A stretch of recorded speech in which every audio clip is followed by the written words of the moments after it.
Hello everyone, I'm Kevin, otherwise known as Form BX257, here to bring you another 1980s and 90s G.I. Joe toy review. This video is one of a series of 4 looking at the 1990 G.I. Joe sub-team Sky Patrol. The series consists of 6 figures, all with working silver foil parachutes, and 4 vehicles, all with vac metallized silver chrome bodies. They were all sold separately, and the vehicles had no designated driver or pilot.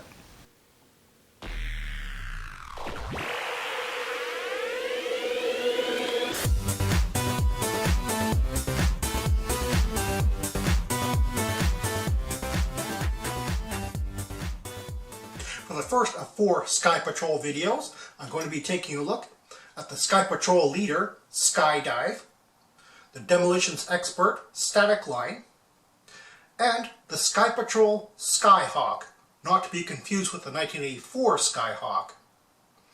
Now, none of the characters or vehicles made appearances in the old novel comic run of G.I. Joe, but they all make appearances in cartoon form in the form of the 1990 DiC animated G.I. Joe series.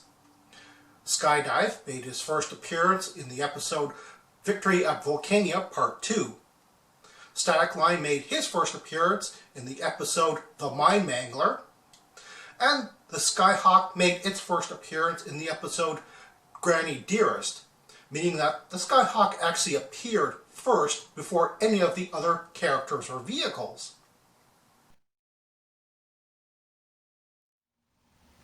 First, I'll take a look at the Sky Patrol leader, Skydive, taking a look at his accessories, and more specifically, the common accessory that all the Sky Patrol figures have, the backpack, and of course the parachute pack, which is supposed to be inside.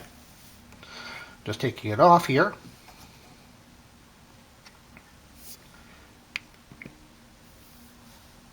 All the backpacks of Sky Patrol are the same sculpt.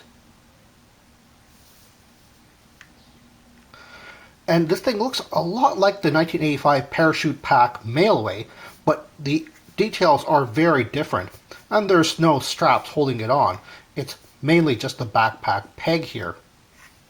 Of course, it has the same mechanism for opening, which is this ripcord here, which means it unlocks the ability for this thing to fold open. Of course, I don't have the silver parachute pack inside right now because once you fold it in, it's actually fairly compact and fairly hard to, close this thing up without all these pieces up here straining.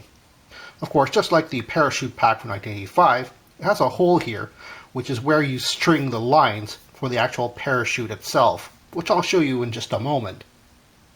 This is rather like a magic trick. I've actually had to change my angle completely just to show you just how big this silver foil parachute actually folds out into once you take it out of the parachute pack backpack itself.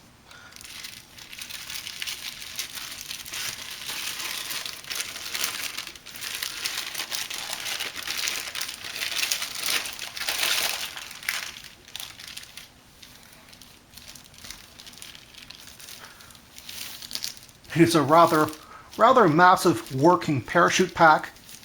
So, of course, it is a rather big thing. And as you can see, it has the emblem of the Flying Eagle with the Thunderbolt behind it. A common emblem for the Sky Patrol, even though it's not actually on the packaging, it is on all of the parachute packs, all of the figures, and all of the vehicles. And if you're wondering how this scales to the 1985 mail-away parachute pack, it is exactly the same size. Mine won't exactly reach the edges because I still have it attached to the parachute backpack inside here, so it kind of scrunches things a little bit back in. But trust me, it is the exact same size. The mail-away parachute packs, of course, like I said, the mail-away parachute pack actually had additional straps. The Sky Patrol ones did not. In addition to the commonly molded backpack and the exact same parachute, all the figures also came with the exact same instructions. And that's just how to assemble the parachute and backpack together. Like I said, this was a common thing. It wasn't. It doesn't actually say which figure it's supposed to go to. It's just a generic sheet. Taking a look at Skydive's unique accessories. Unfortunately, the contents list on the cards of all of the Sky Patrol figures are not very descriptive when it comes to their accessories, so they just called this a rifle. No designation or anything. Obviously, it's an AR-15 styled rifle. They've had quite a few ARs in the G.I. Joe line up until this point, but they decided to make an all-new sculpt for Skydive here.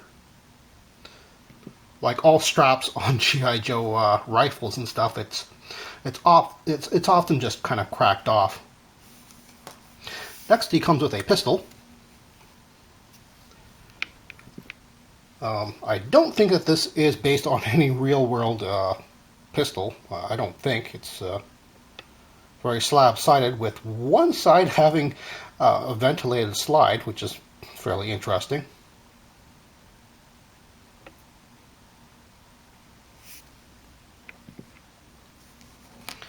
And last but not least, he comes with a helmet.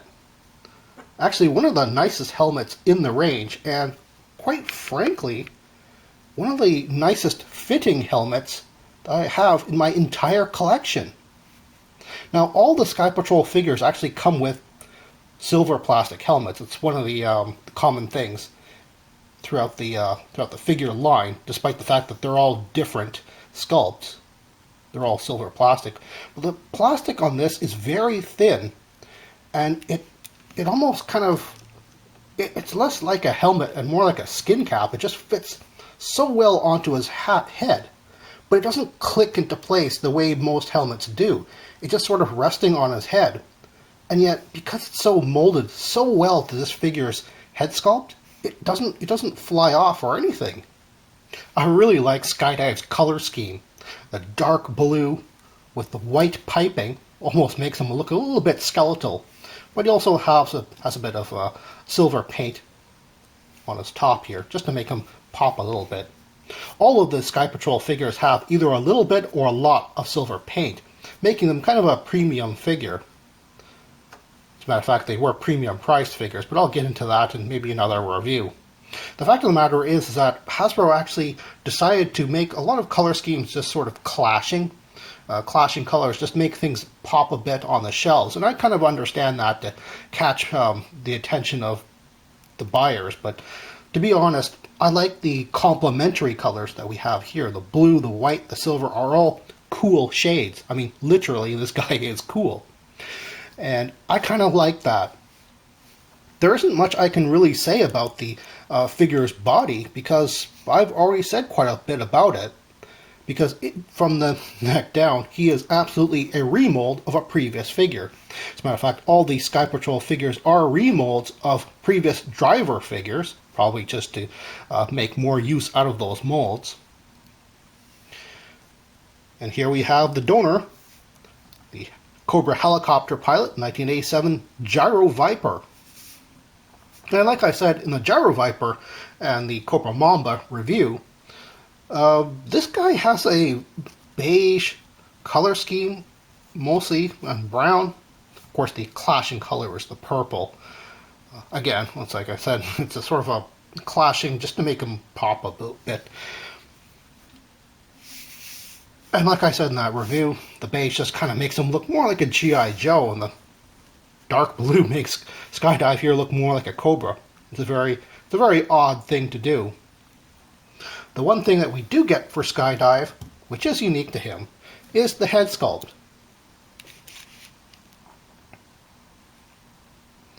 He has a lot of wrinkles and a very stern expression, but it's not wacky. He does really look like a leader of men. Next, we'll take a look at the Demolitions Expert static line. Before I take a look at the figure or the accessories, I'd like to take a look at his file card.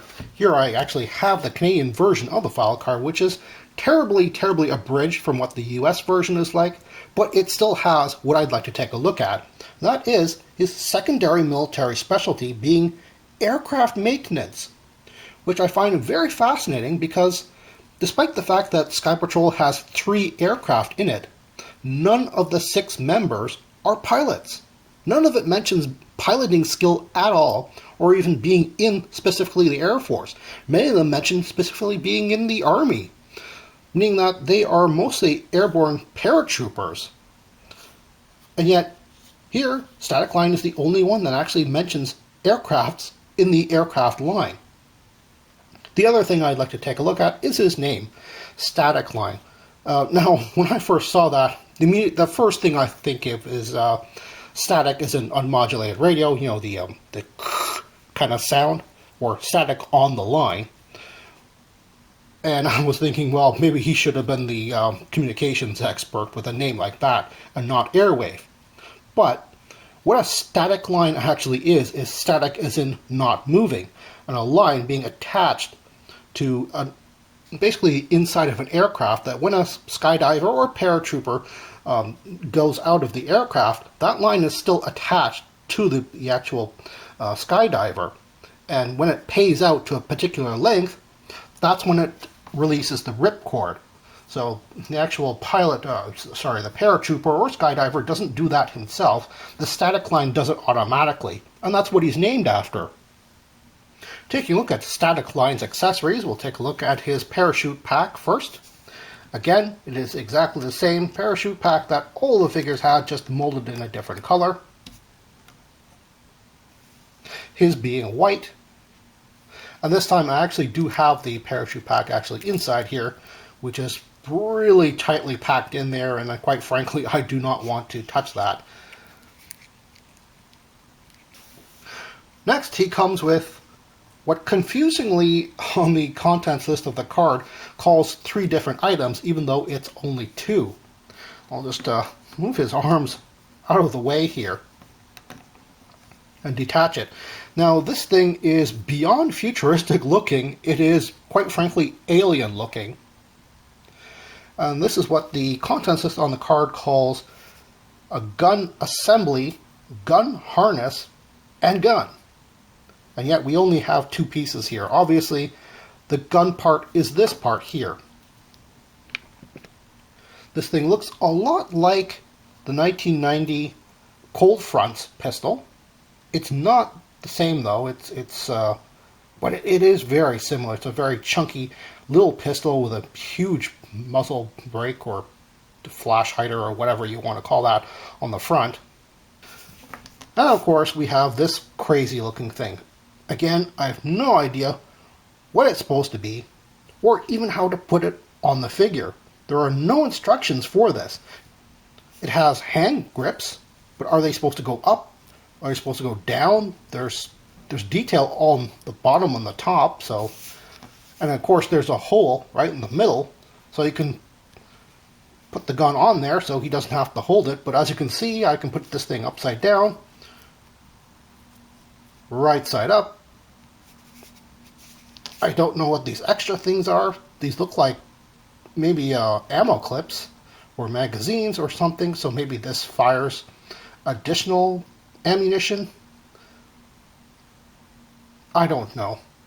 It would have been nice if they had made some type of explosives or mine detecting equipment or something like that, really.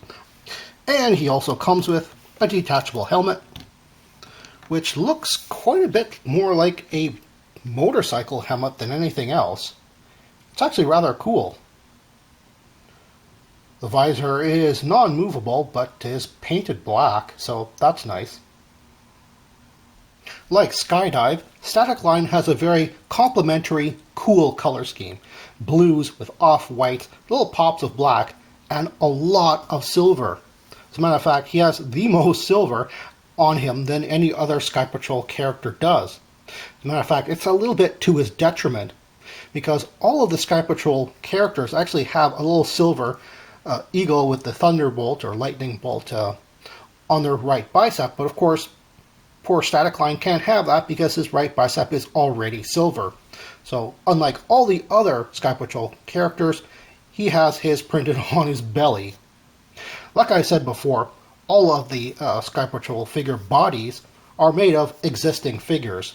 In this case, he was a remold of the Persuader driver, 1987 backstop. Now here is one of the instances where the Sky Patrol figure color scheme really is so much better than the original. Now this is one of the complaints I had about backstop, is that, well, quite frankly, the armored top, and this guy actually did kind of sit a bit high up out of the hatch of his tank, so he needed the armor on here, but this guy had this like flat gray. I really wish it would have been silver. As a matter of fact, it's rather very interesting that they gave Static Line a helmet which is very much like the helmet for backstop. It's very kind of long and swoopy, but of course Static Lines is fully covered, whereas backstops probably should have been covered. At least it looks like that way in the prototype design stages, but the actual figure didn't get that. Static Line's face sculpt is very peculiar to me. He has very prominent cheekbones. The rest of his jawline is very sallow. He has that flat top hairdo, which makes his entire head look very angular. But then his expression is not really neutral, but almost sad looking. Static Line is easier to find complete with all of his accessories than any other Sky Patrol figure due to his odd release in Europe. Over there, not only was he released in the Sky Patrol series, but also in the basic card figure line the following year. But just him. No other Sky Patrol figure got re-released. And finally, we're going to be taking a look at the Sky Patrol Skyhawk. All of the Sky Patrol vehicles actually had the word Sky in front of what they were originally called. All the Sky Patrol vehicles were, of course, molded on older vehicles. And in this case, it was the 1984 Skyhawk. So technically, it should have been called the Skyhawk, but that sounds kind of dumb. And like I said, all of the vehicles actually had chrome silver bodies. It's just amazing to me that this thing is play-worn and 27 years old, and yet I can still see my reflection very clearly in this. This is a very well done chroming process on this plastic. It's actually done in Brazil. You can actually see the copyright, made in Brazil here. So the chroming process was actually done in Brazil for the Skyhawk, the Sky Shark, and the Sky Havoc, but not the Sky Raven. I'll get to that whenever I do the video for that, but it's very interesting that this thing just is so shiny.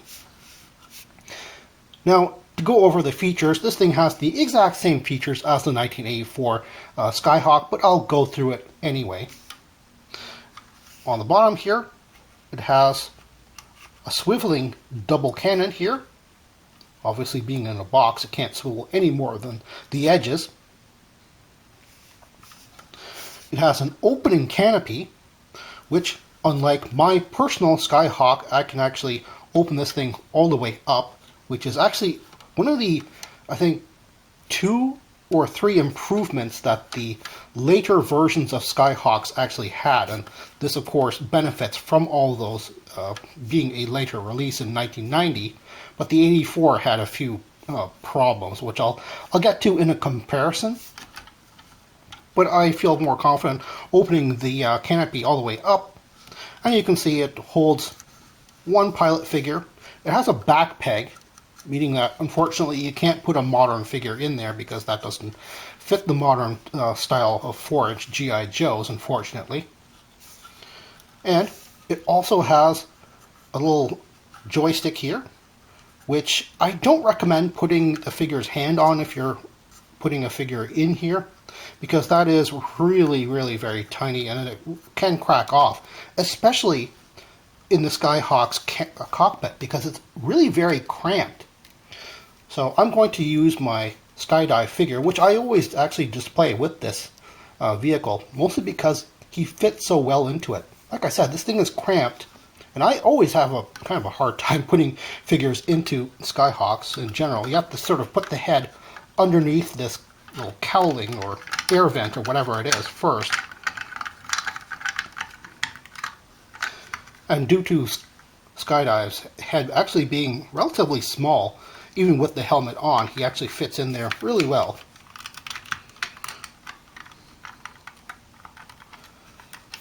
But then when you put the canopy down, there's actually this little control panel midway through here, so that actually kind of squeezes the figure down if he's not positioned correctly. So if the hand is over the joystick in the wrong position there, well, it just all winds up squeezing down and potentially breaking that joystick. That's rather unfortunate, but that's one of the things that you do have to be careful of. Another thing is we have these skids, and each of the skids fronts has a foot peg.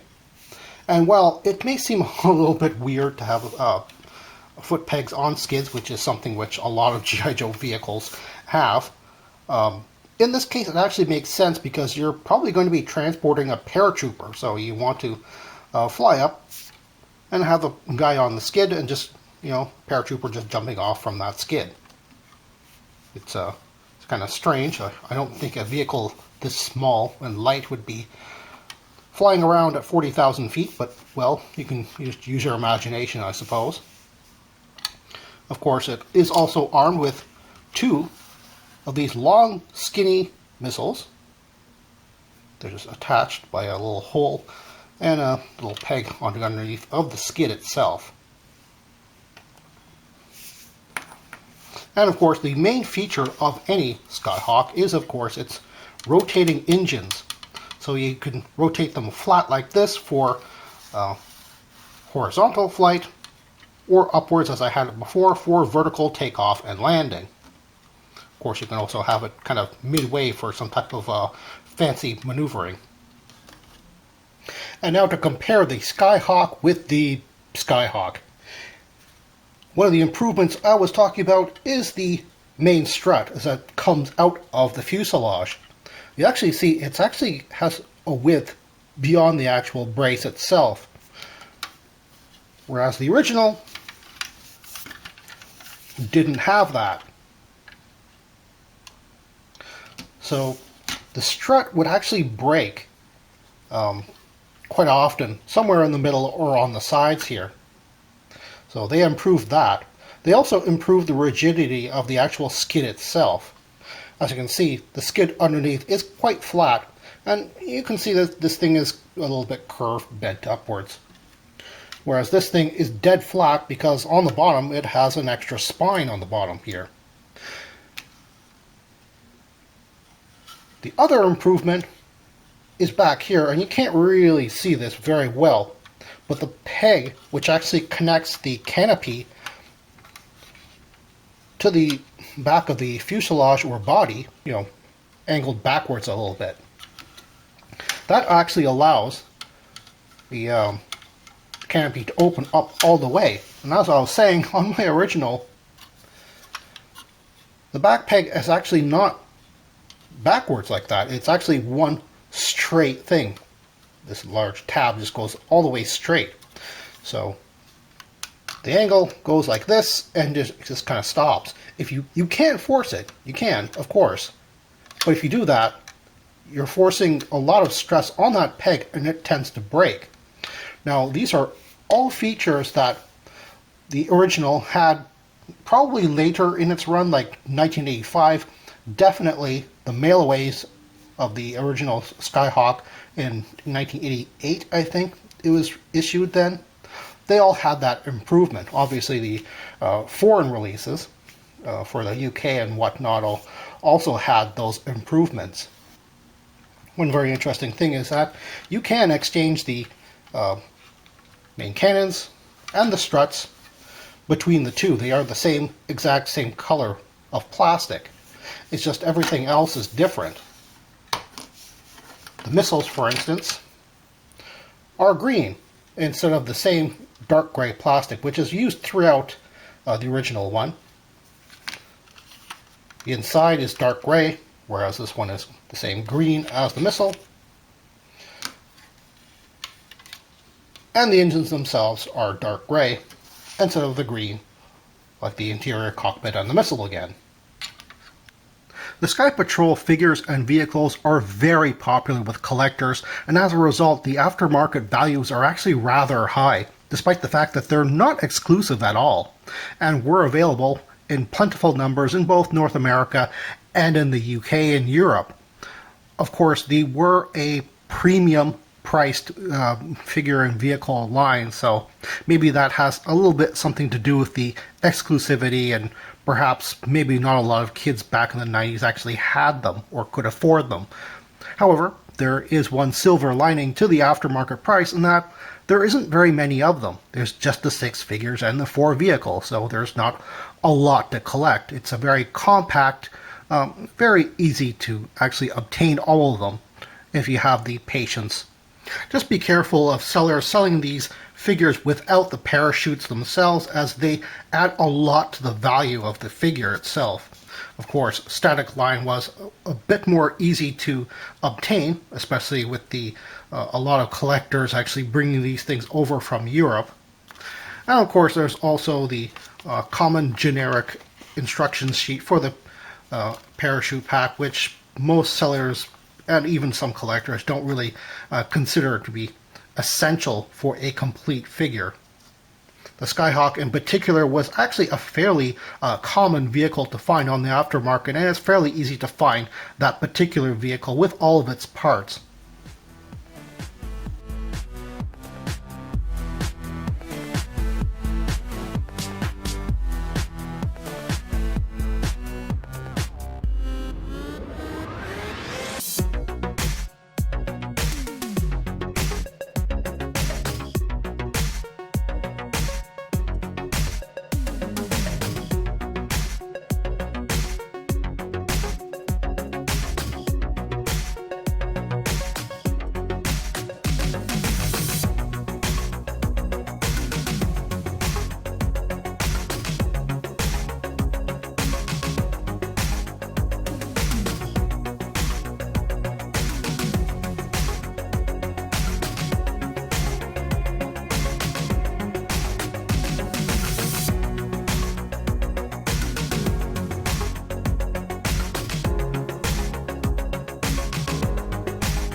Now, as you can see, this thing looks quite a lot like, taking a look at Skydive's. Sky Patrol figures and vehicles are very highly. This review was made possible by the Yojo Outlet Center, specializing in vintage G.I. Joe toys and parts.